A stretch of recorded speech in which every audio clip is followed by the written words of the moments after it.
Good morning, everybody. Today I'll be talking to you about stationary points. Well, you have already learned about differentiation and minimum and maximum points. So the minimum and maximum point in this graph, let's say the minimum point would be here. And for a maximum graph, the maximum point would be here.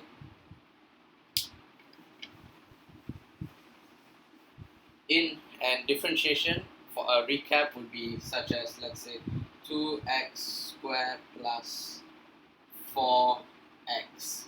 So what this y equals to. So when dy dx would equals to 4x plus 4. So you should have already learned this in the previous chapter. So now we come to the main topic at hand, which is stationary points. So a stationary point, to find it, you would have to use differentiation. So example would be, you make y would be, let's say, x squared minus 8x plus 4. Once differentiate, it will equals to 2x minus 8.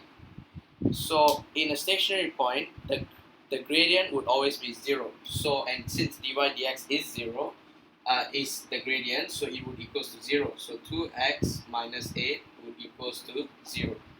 So from there you can solve and get x equals to 4.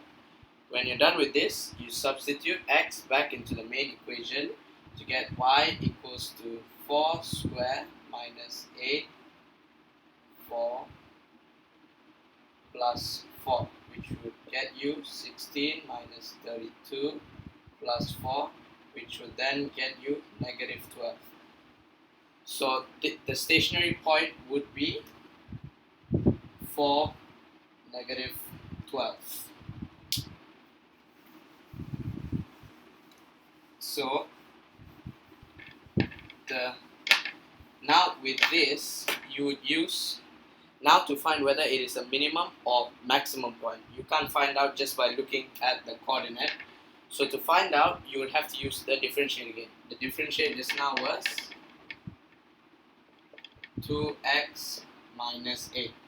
So using this, you do double differentiation, which is d squared y over dx squared, which would get you 2.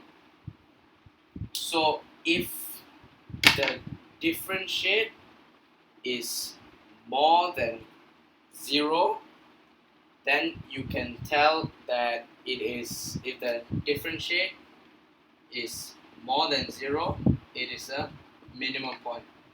If it is less than 0, you'd get a maximum point. So since it is this one, this point is a minimum point. So I'll put it in a different case. If, example, the differentiate was, let's say, 2x squared plus 4x. This was the differentiate from just now, and it was the same minimum point. You would get the, once double differentiate, you would get 4x plus 4. So from here, now you can't tell whether it's bigger or smaller. So what you have to do is, you have to sub in the x value into this, and then you would get